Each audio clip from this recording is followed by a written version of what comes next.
एक पक्ष का ये कहना है कि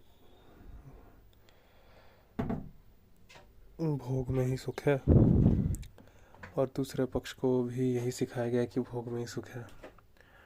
सारी ज़िंदगी जो जी है इसी फिलॉसफी के साथ जी हुई है।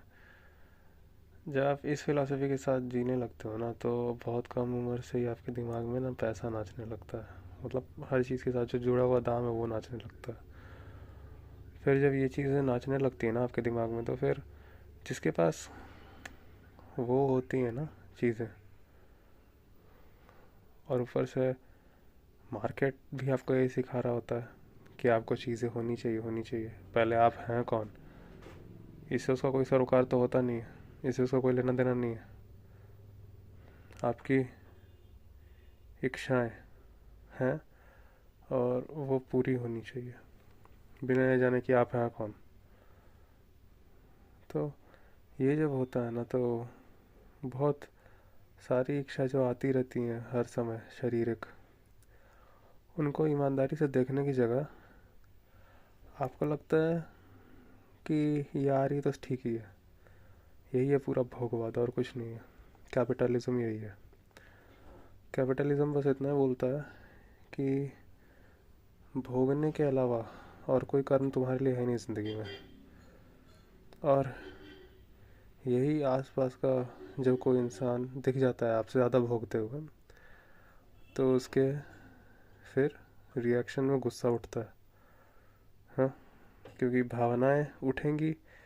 हाँ, जब मेरा नुकसान होता है तो मैं है ही कौन ये पता ही नहीं है। मैं है वो जो जान सकता है ये चीज़। बात यह है कि शारीरिक है। हाँ, शरीर को, चमड़ी को ठंडा मिलने वाला एसी कभी भी मन को शांति नहीं देगा। क्यों? चमड़ी की मांग है, ज़रूरी है नहीं है पता नहीं, हो सकता है शायद ज़रूरी नहीं है फिर भी आपने दिया। ज़बान चाहता है मीठा टेस्ट करना।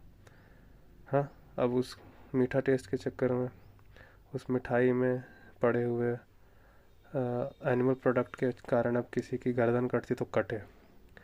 मेरी फिज़िकल हूँ मैं, और मेरी फिज़िकल जो है एक्साइटमेंट प्लेजर वही सब कुछ है। और वही जब आसपास लगा कोई देखने लगता है ना, और आपको नहीं मिल रहा होता वो, हाँ, तो आपको क्या हो जाती है, जिसको आप बोलते जलन ईर्ष्या जो भी है, वो आपको उस इंसान से तकलीफ़ हो जाती है।